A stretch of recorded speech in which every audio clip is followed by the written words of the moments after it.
Ya itu katanya Tan Malaka kayak begitu. Idealisme itu kemewahan terakhir yang dipunya anak muda. Jadi masa kecil saya ya dihabiskan dengan ngeleti kacang di plastik rentengan nih loh, sampai lilin gitu kan. Dan terus habis itu ngangkatin panci dibawa ke dalam rumah sebelum kemudian dibawa bapak dijual kemana gitu.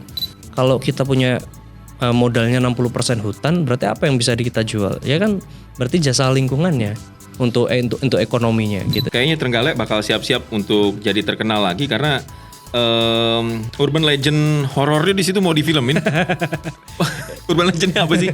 Horor di sana tuh. Trenggalek serem ya.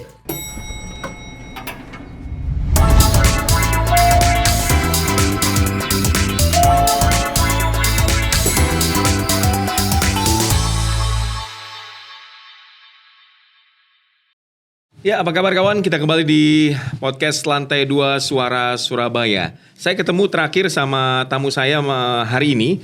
Itu dulu masih jadi wakil bupati termuda se-Indonesia.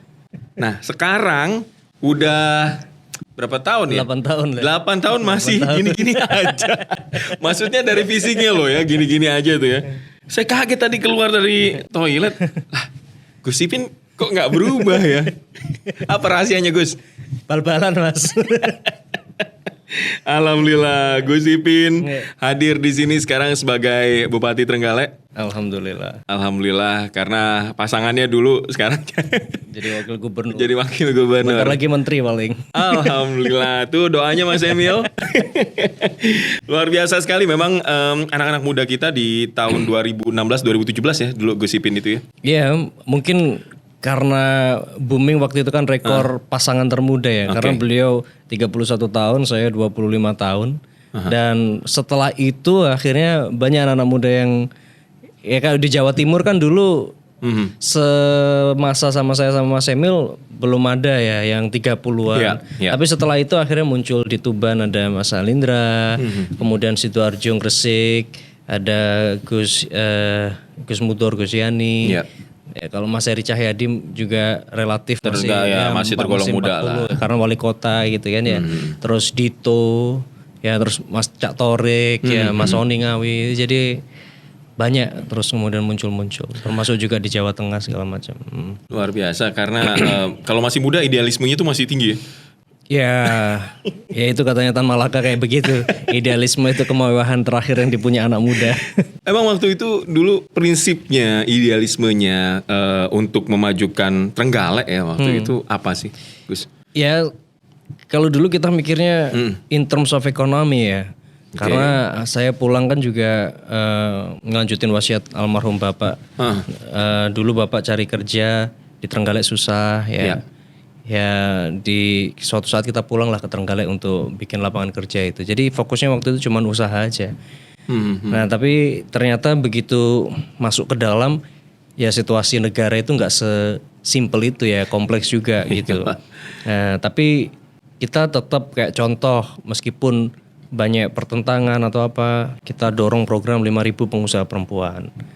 Nah itu contoh bagaimana idealisme pengen kita bumikan. Satu karena saya ngelihatnya begini, ternyata perempuan itu menurut hasil survei, dia itu kalau dapat pendapatan 90% bakal dibelanjakan lagi untuk kepentingan keluarga.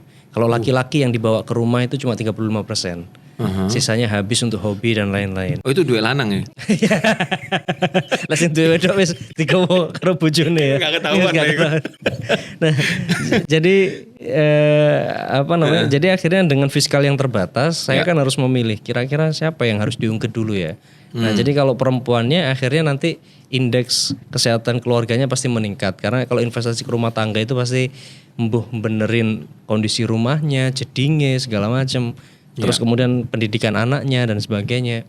Jadi itu sih salah satu yang kita dorong. Termasuk juga di sektor pertanian. Kita keliling-keliling untuk kemudian gimana petani nggak tergantung sama pupuk subsidi. Mereka kita ajari untuk bikin pupuk probiotik cair untuk mereka, pestisida nabati untuk mereka. Nah sekarang sampai ke fase yang selanjutnya.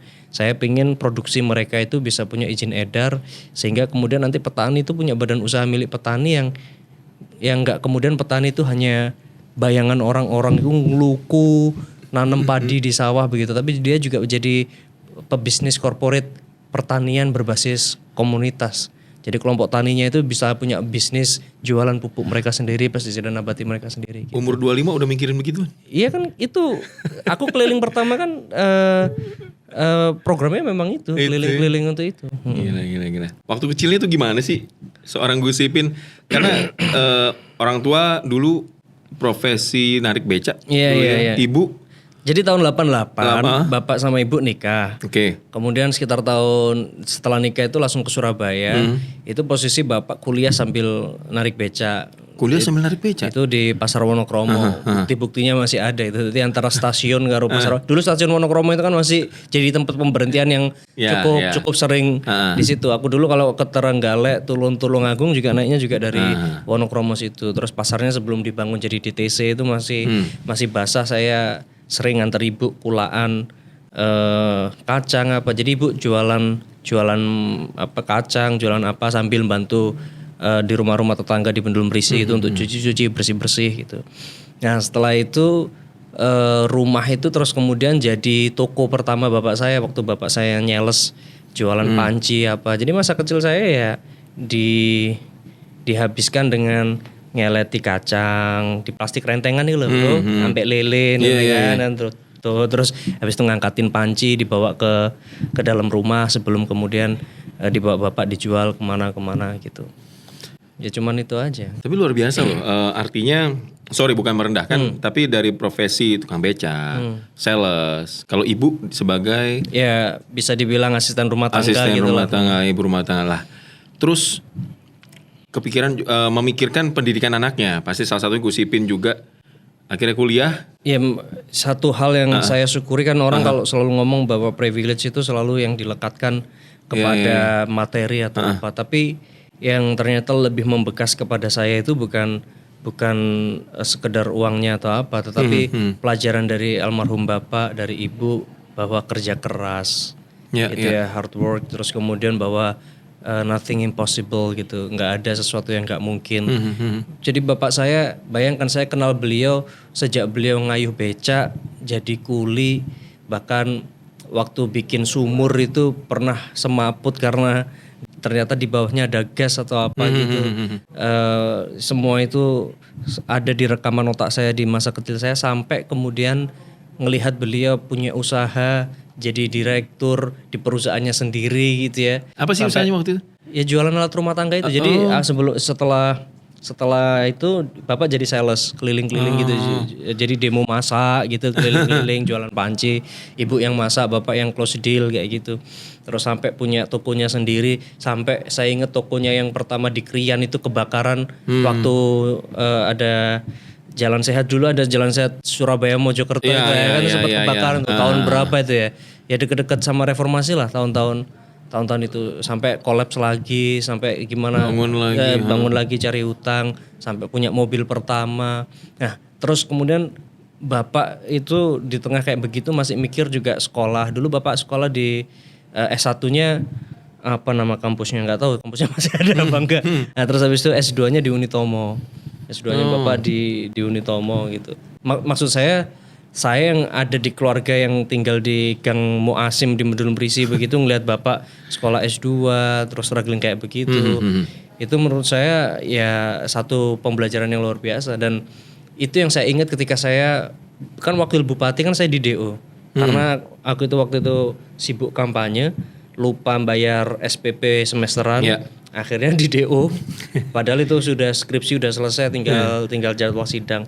Nah setelah di DO itu kan begitu jadi, kan ada dua pilihan sebenarnya. Alah tinggu apa kuliah sekolah manajer, sekarang juga udah ada jabatan atau apa gitu.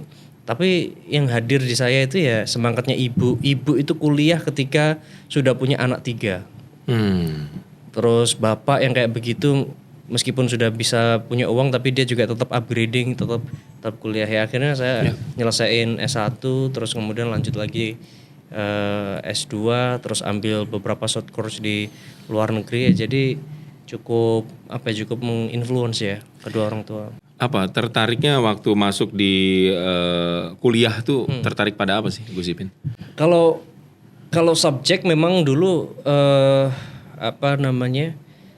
obsesi terbesar itu ya gimana membesarkan bisnis keluarga, sebenarnya itu aja. Jadi pebisnis. Iya, obsesi besarnya waktu itu. Tapi kemudian ketika bapak meninggal, terus saya coba buka lapangan pekerjaan di Trenggalek. Ya.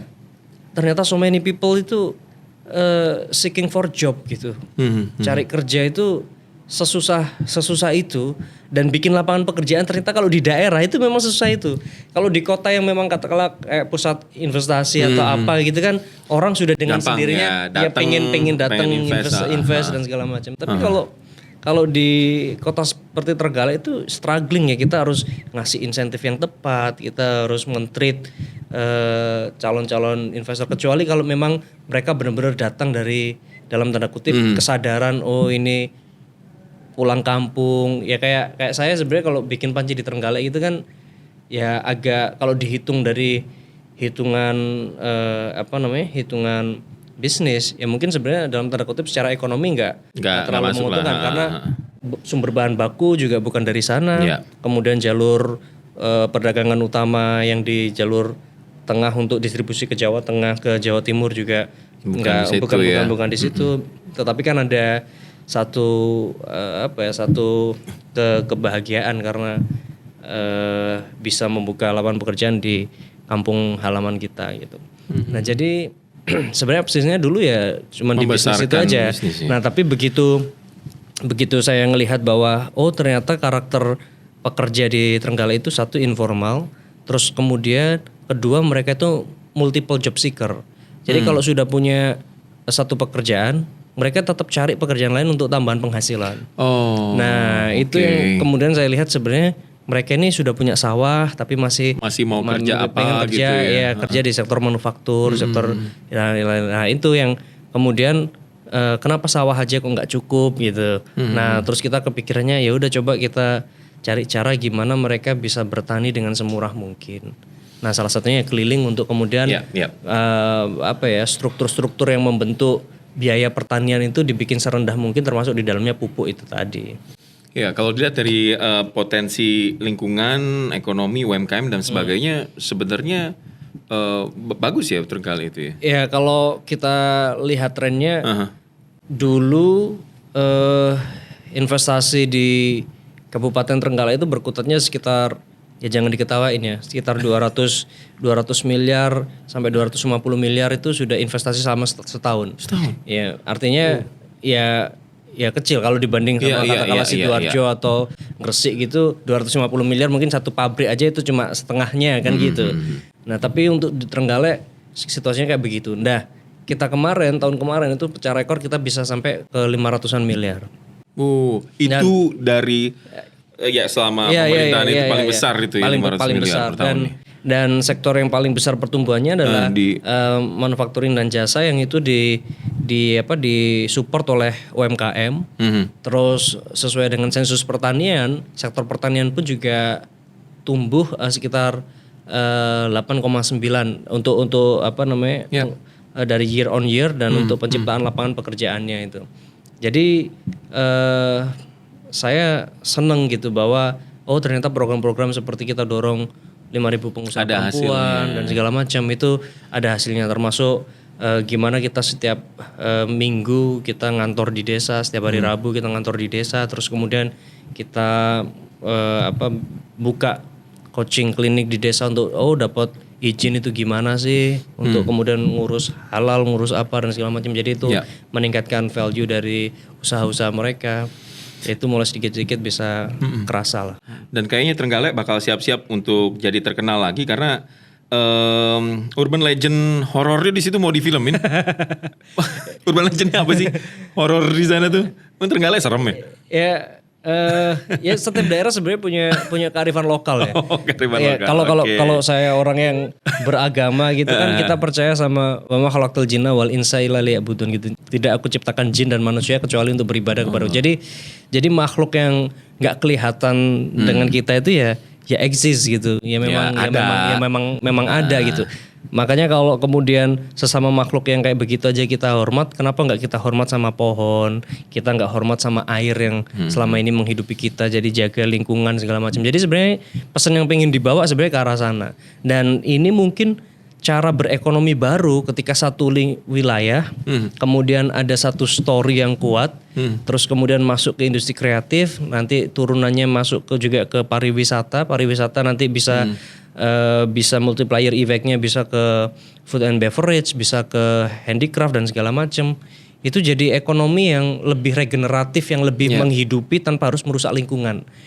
Jadi kalinya yang namanya Watu Kandang itu yang di film Sinden Gaib, ya sungai Watu Kandangnya tetap jadi sungai yang dijaga bersih dan segala macam. Tapi karena cerita yang menarik di situ, akhirnya nanti bisa jadi jujukan pariwisata dan lain sebagainya. Dan saya ngelihat, wah ini new potential ekonominya mulai unlock nih, mulai kebuka ya. Sebelum kita nanti ngomong bahwa memang ada cara berekonomi baru, green economy, blue economy yang nanti masuk ke jasa lingkungan, sampai bagaimana offsettingnya, bagaimana perdagangan karbon dan segala macam. Tapi itu dengan cara sing level ndek-ndekan koyo ngono wae lah. Kira-kira ini berarti ekonomi baru Trenggalek nanti arahnya bakal ke sini. Dan ini setelah ini rilis Sinden Gaib, hari ini juga masih ada proses syuting.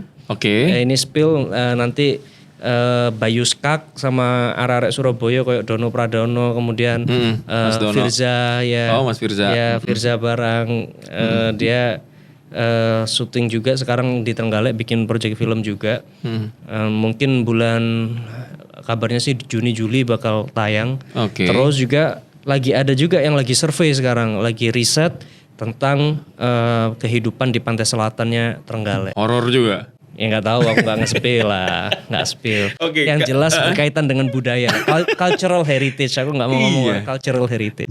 Cultural heritage, urban legend. Itu Sinden Gaib itu ya apa sih? Gimana? Waktu sampean kecil percaya sama Sinden Gaib? Pernah diceritain nggak sih sama orang tua tuh? Enggak, itu memang kejadian betul.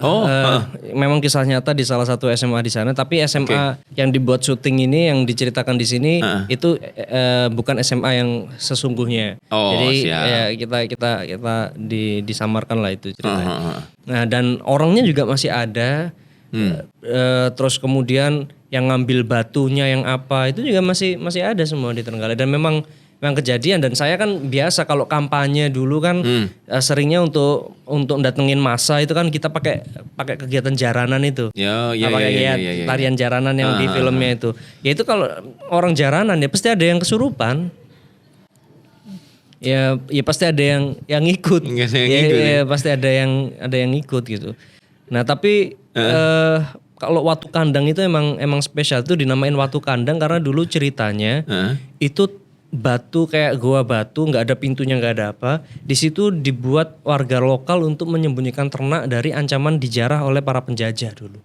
Nah, tapi hebatnya ternak ditaruh di situ, itu katanya nggak ada suara, kayak orang nggak kelihatan, nggak apa gitu.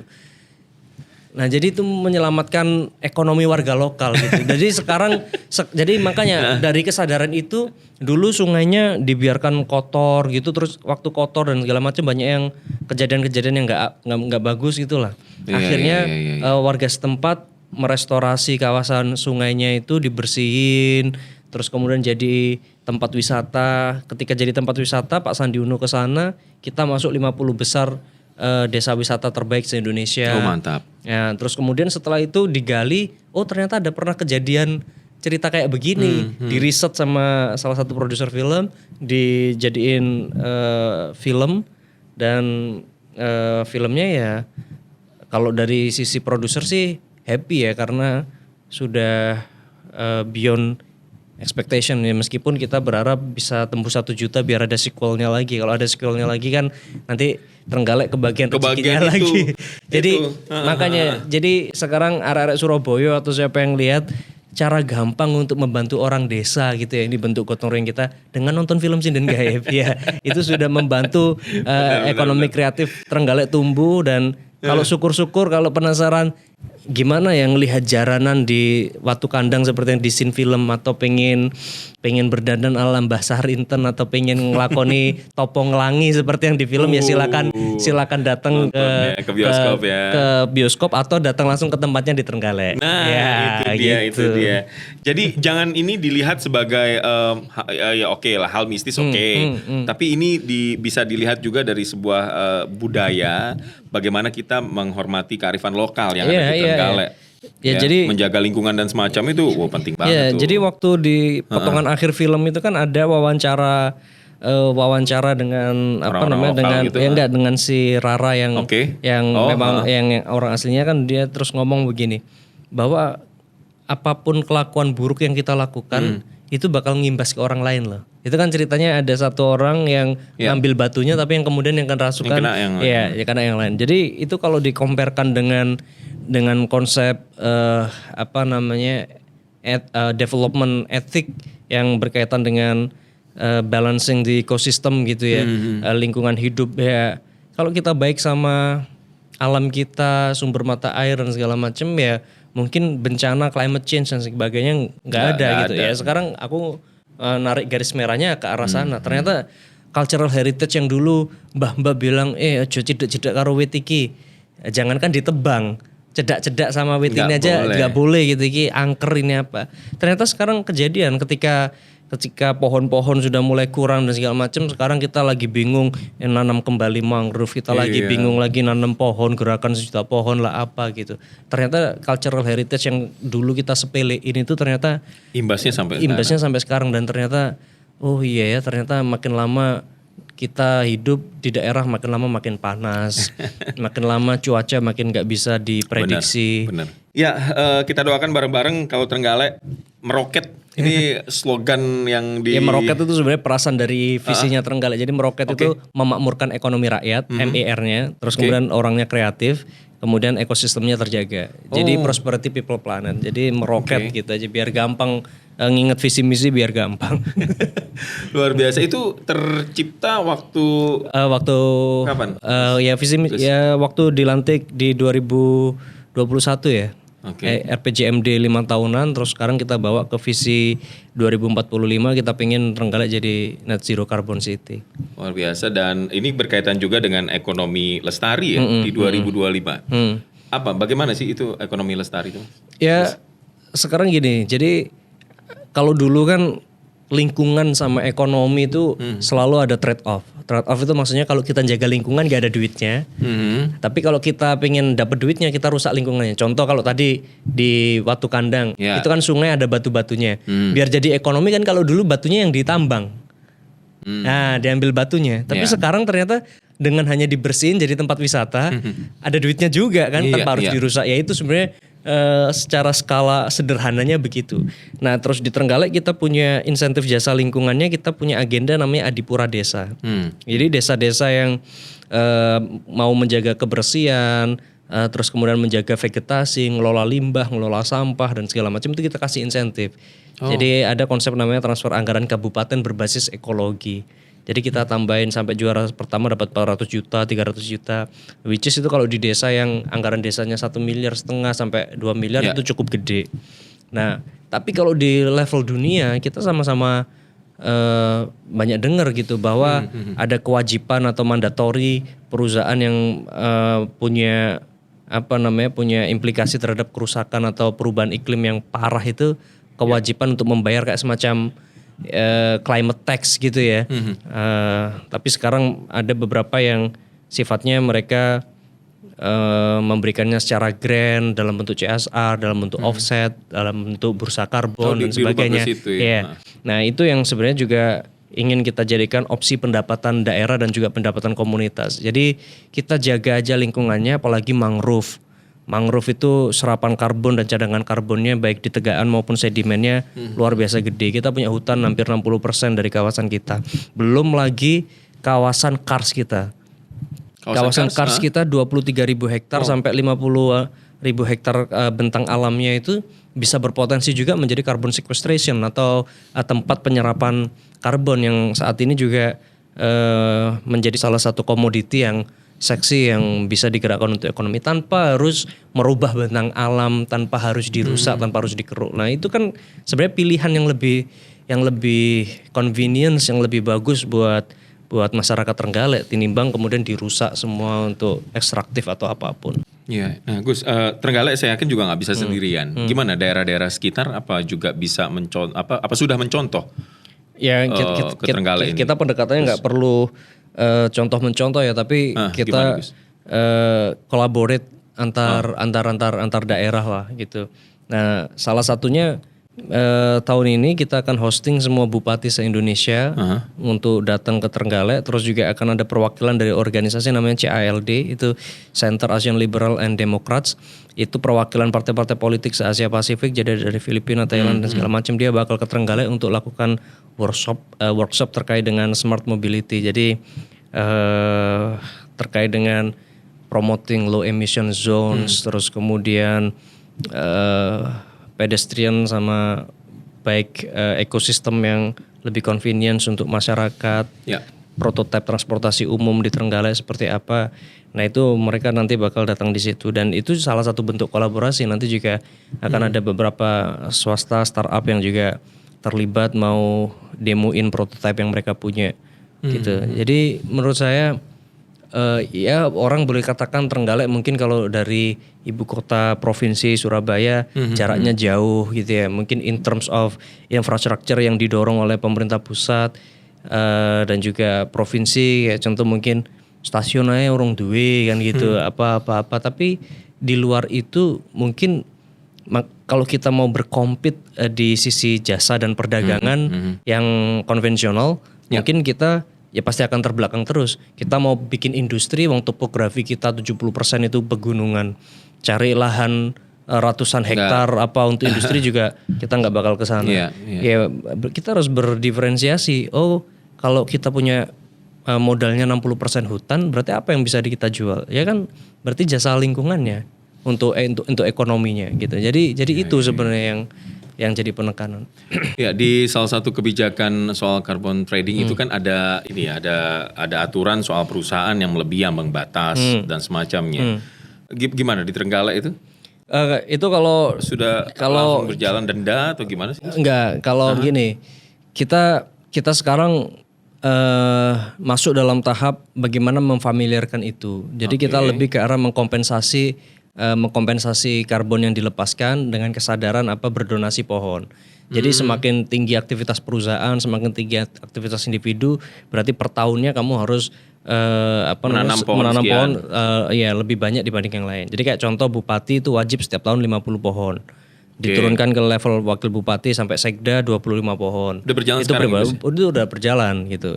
Itu dulu. Jadi kayak contoh aku ketika nggelar event kapan hari kita pernah touring motor gitu ya. Itu aku minta dikompensasi tuh. Karena touring motor itu kan juga punya emisi ya, dikompensasi. Jadi per 100 cc-nya satu batang bambu. Atau bibit bambu. Jadi kalau kamu 250 cc berarti ya 2 atau sampai 3 lah. Ya kalau yang bawa Harley berarti lebih itu. ya itu contohnya itu yang. Jadi kita sekarang masih di level penyadaran. Nah kalau yang di level kabupaten kita sekarang baru ngukur baseline gas rumah kaca kita, apa sektor-sektor yang menyumbang emisi terbesar, kemudian cadangan karbon di hutan, di mangrove, di ekosistem yang lain seberapa besar, kemudian serapannya berapa.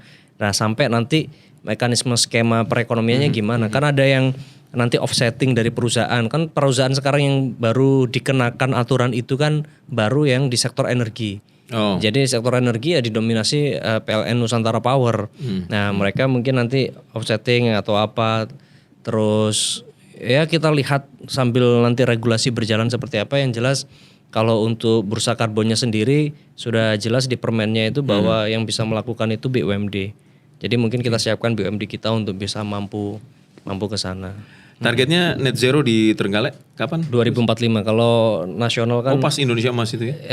Kalau dunia kan targetnya di 2060. Tapi KLHK di sektor kehutanan, forest and other land use itu target net sink. Net sink itu kalau net zero kan yang emisi yang dilepas sama yang kemudian kita serap itu seimbang. Tapi kalau di kawasan hutan LHK target net sink atau emisi yang dikeluarkan itu lebih sedikit daripada yang bisa mampu diserap oleh hutan itu 2030. Jadi kalau kita punya kawasan hutan 60%, jadi saya berani bilang Trenggalek net zero di 2045 kita yakin. Makanya kita hitung dulu baseline-nya. Terus kemudian kalau semakin cepat ada pembayaran jasa lingkungan yang konkret, saya rasa ekonomi sirkular di bawah kerasa. Terus kemudian ditambahin dengan ekonomi kreatif seperti pariwisata, industri kreatif kayak film dan segala macam makin ramai di Trenggalek. Orang makin kerasa sektor ekonomi baru ini bergeliat. Ya saya optimis. Alamnya Trenggalek tetap lestari tapi ekonominya juga berpendapatan tinggi. Ini ada pesan dari ini Mbah dari buyut-buyut untuk tetap jaga lingkungan gitu. Ya kalau mau jujur ada pesan dari kakek waktu sebelum meninggal. Kakek tuh pernah cerita gini. Mbah itu rabi sekitar tahun 1950-an lah baru nikah.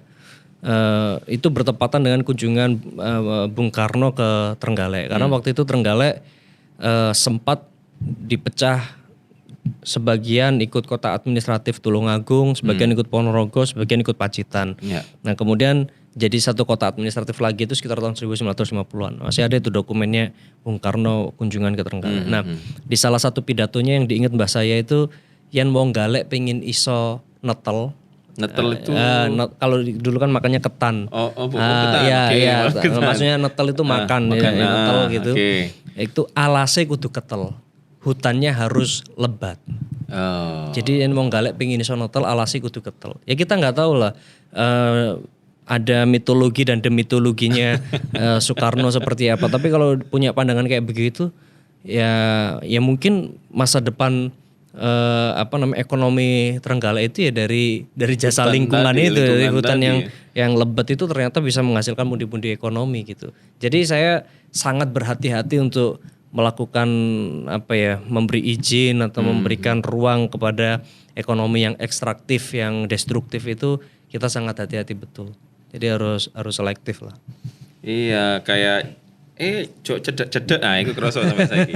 Cedek pohon apalagi ditebang sampai sekarang dan itu memang kerasa. Sumber-sumber air kita mati, kotor, beli air makin mahal dan segala macam.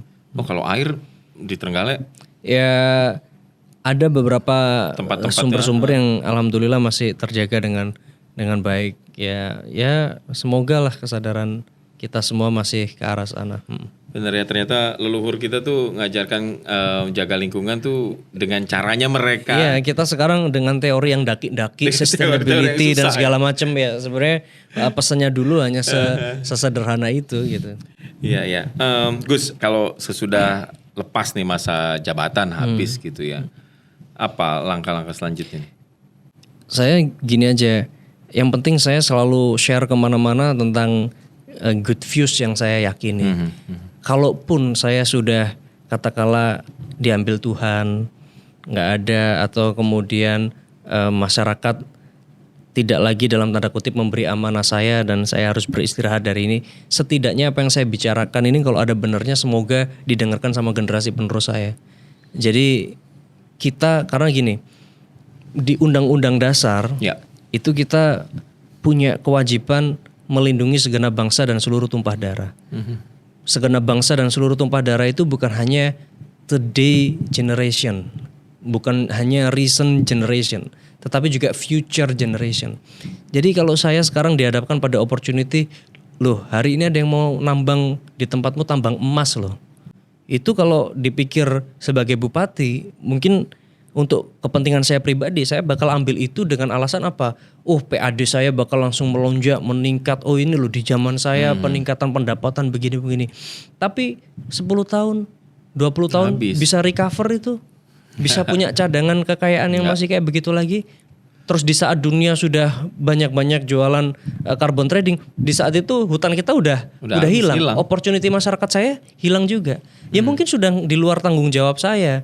Di sana udah ada bupati lain yang aku nggak mau peduli lah gitu. Tapi kan dosanya diawali dari sini. dari tanda tangan yang ini. Itu sih sebenarnya yang saya pikir. Jadi nggak apa-apa, banyak kok orang di Indonesia ini atau orang di Tenggara apa jutaan orang yang pantas jadi bupati, jadi kepala daerah lebih dari saya banyak gitu. Tapi setidaknya kalau ada yang saya katakan ini ada benernya dan kalian mengimani itu, ya please terusin legacy-legacy yang kayak begini.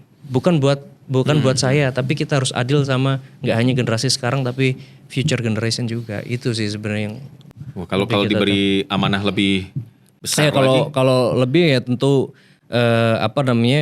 saya tetap pada platform itu aja. Jadi saya penekanannya cuma satu hal. Di tahun 2045 ketika 100 tahun Indonesia merdeka, itu kan kita challenging banget ya. Dulu kita masuk ke perjuangan yang namanya memperjuangkan kemerdekaan. Setelah kemerdekaan di Orde Lama dirasa nggak ada kestabilan, politik selalu bergejolak, ditekan dalam negeri friksi politik, luar negeri agresi dan segala macam. Akhirnya dari kemerdekaan kita mencita-citakan kestabilan. Akhirnya muncullah rezim Orde barunya Pak Harto.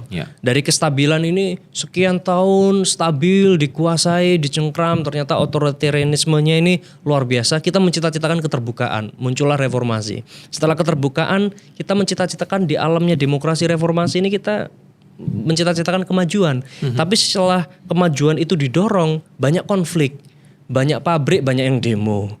Banyak tambang katanya nilai pendapatannya untuk negaranya tinggi, tetapi banyak orang yang kemudian juga terabaikan masalah sosial, lingkungan dan segala macamnya.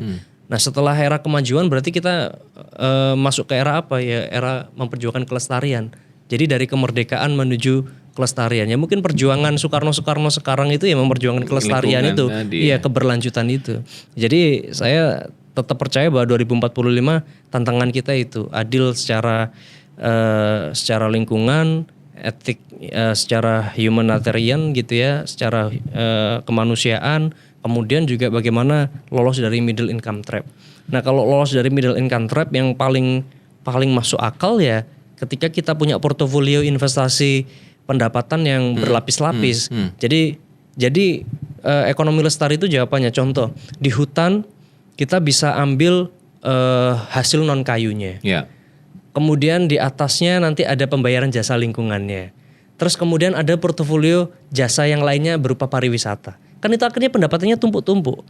Ya masyarakat katakanlah hutannya hutan durian dan buah-buahan, diambil buahnya, diambil duriannya kan masih boleh. Tapi oksigennya serapan karbonnya dijual, pohonnya dijual untuk serapan karbonnya. Terus kemudian karena hutannya cantik jadi tempat wisata, jadi ada trekking di dalam hutan durian segala macam. Nanti dapat pendapatan dari jasa wisatanya. Itu sudah berapa portofolio pendapatan gitu. Nah jadi ya ini yang ada di kepala saya yang ingin saya buktikan bahwa itu sangat masuk akal untuk kemudian kejadian. Jadi bagaimana kita menuju perjuangan lestari, perjuangan keberlanjutan, sekaligus memastikan pendapatan tinggi di Indonesia gitu. Jadi Menteri Lingkungan deh.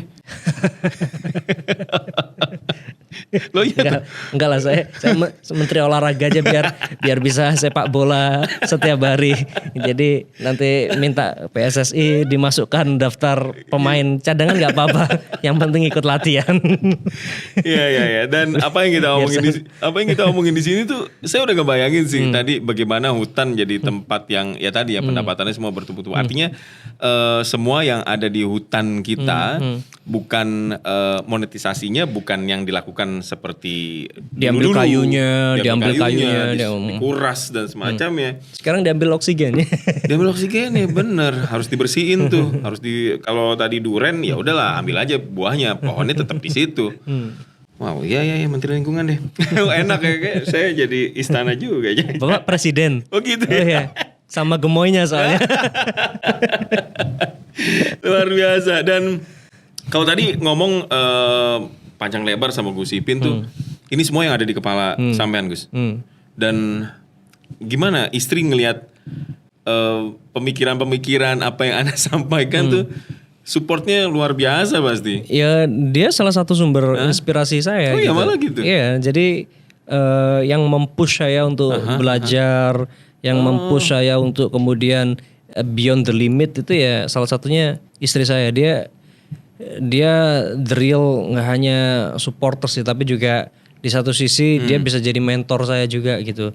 Karena dia juga hidup dengan struggling of life yang juga mungkin lebih berat dia daripada saya, dan itu jadi pelajaran dan juga jadi cambuk untuk saya untuk saya harusnya juga bisa bekerja lebih keras, belajar lebih banyak gitu. Maksudnya belajar itu nggak harus di bangku yang formal begitu ya. Ya, tapi knowledge itu kan bisa kita dapat dari yang ngobrol gini, ketemu sama orang, menyaksikan ketika kita datang kemana gitu. Kayak contoh kenapa kita kemudian sampai ada kunjungan untuk ngomongin workshop smart mobility di Kabupaten Trenggalek. Itu gara-garanya istri saya waktu itu kita sempat berkunjung ke Belanda, kita ke Amsterdam, dan di sana beberapa hari, couple of days, itu kita ngelihat bahwa kita kemana-mana cuma pakai transportasi umum dan naik sepeda. Jadi first mile, last mile-nya naik sepeda. Terus kemudian kalau jaraknya agak intermediaries, agak jauh, sepedanya ditaruh di tempat itu, terus kemudian kita naik kendaraan umum. Dan itu dia pulang cuma ngomong, itu nggak bisa tadi Trenggalek dibikin kayak begitu. Meskipun ada challenges ya, challengesnya topografinya tinggi, dan tapi kan dulu orang desa sebelum kenal motor kenal apa juga naiknya juga sepeda gitu. Dan itu nanti ternyata ketika kita kaji lagi lebih digging deeper gitu ya, lebih dalam, kan nanti itu promote healthy life. Jadi pasti akan ngurangi fungsi-fungsi kuratif di kesehatan. Nanti biaya subsidi kesehatan pasti akan turun kalau orang mau bersepeda, dan gaya hidup sehat gitu. Terus di satu sisi juga itu nanti low emission zones, polusi udara makin lama makin berkurang dan sebagainya. Terus kalau sehingga kalau orang naik sepeda udah banyak, kalau nanti jarak menengah dan jauhnya apa Pak opsinya? Ya kita sekarang lagi mendesain gimana caranya kendaraan umum meskipun nggak bus besar itu ada bicycle rack. Jadi sepedanya bisa diangkut juga di mobil, terus kemudian orangnya naik, terus kita pindah ke kecamatan, terus habis itu mereka commuting lagi di kecamatan itu. Nah jadi ide-ide kayak begitu juga datangnya dari obrolan iseng sama istri. Jadi mungkin kalau orang sekarang lihat di Trenggalek ngapain ada jalur sepeda gitu, rumangsane apa koyok neng apa jenenge koyok neng Jakarta gitu ya, zamannya Pak Anies gitu ya, gaya-gayaan bikin jalur sepeda buat apa? Ya sebenarnya arahnya lebih ke arah sana gitu. Waduh, ini Mbak Novita sekarang juga sibuk jadi ini juga entertain ya? Iya dia, karena kan sebenarnya yang punya basic entertain yang lebih terkenal dari saya kan dia. Dulu kan presenter ya di SBO, modeling juga waktu itu di Deteksi yang zaman lagi hype-hypenya Deteksi itu kan. Pokoknya rujukannya anak muda kalau udah pernah dideteksi berarti ini wah iki paling iya kan model top lah gitu ya, model paling top gitu. Jadi memang kalau bakat entertain memang udah di dia, di depan kamera atau apa, baik kamera TV, kamera apa ya memang di dia. Jadi itu bukan kemudian merambah dunia entertain, enggak. Ya memang ekosistemnya udah balik lagi lah ekosistemnya memang di entertain itu. Dan sekarang kan pasca pemilu legislatif, kemungkinan besar kalau dari rekap yang ada sekarang kemungkinan dia akan ke Senayan. Jadi ya paling nanti bagi tugas aja. Itu yang nyuruh masuk politik siapa? Terinspirasi dari sampean Gus atau? Enggak, jadi kita punya prinsip di dalam berhubungan itu kayak kepak sayap merpati gitu. Jadi kalau kedua-dua sayapnya yang mengkepak bersama ya pasti terbangnya lebih bagus. Jadi tidak ada, saya akan menghargai semua pilihan-pilihan dia. Either apakah dia memilih role sebagai ibu rumah tangga, itu saya sangat apresiasi karena ibu itu adalah madrasah pertamanya anak-anak gitu. Tetapi dia juga punya pemikiran, kita juga punya pemikiran bahwa menjadi ibu rumah tangga atau ibu pengasuhan yang baik bukan berarti itu duduk diam di rumah, tapi bisa menginspirasi anak bahwa kan anak kita perempuan-perempuan juga, ini loh ibumu juga bisa loh berkiprah di bisnis, ibumu bisa berkiprah di sosial lewat startup yang dirintis dia untuk bantu agregasi UMKM perempuan. Terus sekarang ibumu juga bisa menyuarakan suara-suara rakyat yang kemudian dihimpun melalui DPR dan segala macam. Itu kan juga nanti bentuk pendidikan pengasuhan yang dilihat, karena anak-anak sekarang metode parentingnya ya action itu speak louder than words gitu. Jadi aksi yang kita tunjukkan, Ngasih contoh yang kita tunjukkan itu akan lebih mereka ingat dibandingkan dengan apa namanya, dengan pilihan-pilihan kata-kata atau petua-petua yang kita kasih. Jadi akhirnya ya ini bukan berarti terus kemudian kalau berpolitik mengorbankan keluarga. Aku nggak begitu ngeliatnya, tapi malah ini menguatkan keluarga kita gitu, bahwa kita punya contoh atau standar yang setidaknya baik untuk anak-anak gitu. Iya, 2026 selesai Gus.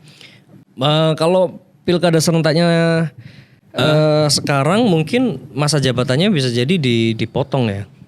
Jadi pelantikannya mungkin bisa lebih dimajuin, nggak tahu lah ini kebijakan nanti seperti apa. Tapi kalau yang aku tahu pilkadanya dibikin serentak, terus nanti pelantikannya mungkin di 2025. Jadi mungkin ada 1 tahun atau lebih yang kepotong. Oke, di 3 tahun lagi lah.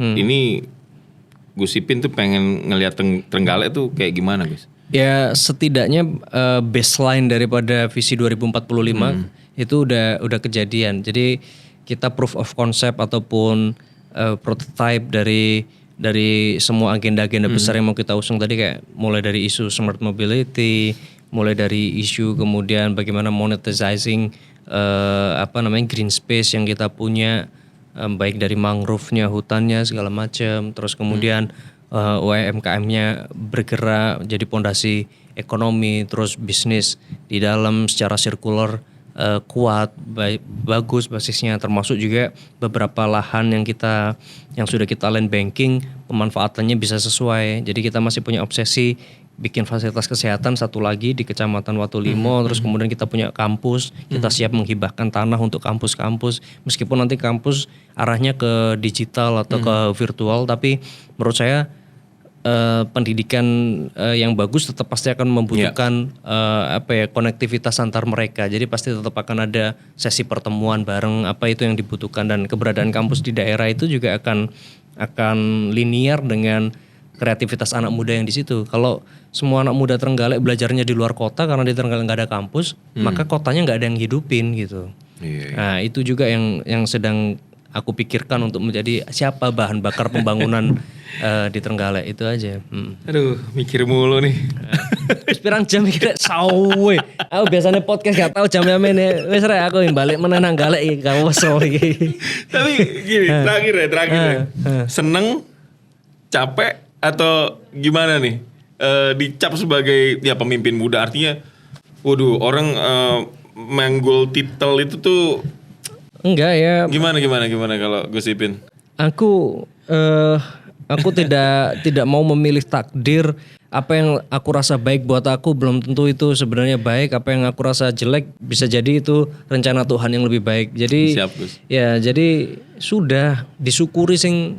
Ya aku kalau bahasa sederhananya udahlah, kita kurang bersyukur apa gitu. Ya meskipun ada tantangannya, ada beratnya, ada tekanannya, ya ada merasa bersalahnya. Kayak contoh, saya paling down itu waktu COVID, banyak angka ibu meninggalnya meningkat gara-gara kita nggak bisa lakukan operasi di tempat karena ruang operasi kita nggak memenuhi syarat untuk melakukan operasi yang infeksius karena nggak punya ruangan bertekanan negatif. Itu kematian ibu bayinya tinggi banget. Di situ aku kayak seakan-akan aku gak usah dadi ngene meneh iki, dosane mosok bupati nulungi wargane koyo ngene gak iso gitu. Ya kayak begitu gitu. Tapi ya sudah, kalau kemudian saya ketika itu izin berhenti sama ibu sama istri dibilang apa kamu mau lari dari tanggung jawab kamu, ya udah, ya akhirnya ya disyukuri gitu. Kurang apa lagi sebenarnya, Tuhan sudah memberikan saya hidup yang seperti ini, ya sudah. Kalau ada pemikiran ada apa, ya itu yang saya pertaruhkan. Semoga ijtihad kebijakan yang saya lakukan itu betul-betul membawa kebaikan untuk masyarakat, itu aja sebenarnya. Kalau boleh milih satu kata dari capek, bangga, seneng, pilih mana? Syukur. Nggak ada ini. Ya udah syukur aja. Ya syukur. Luar biasa. Gus Ipin, terima kasih. Kalau pengen netel alase kudu ketel. Iya. Iya. Matur nuwun Gus. Nggih, matur suwun, nggih.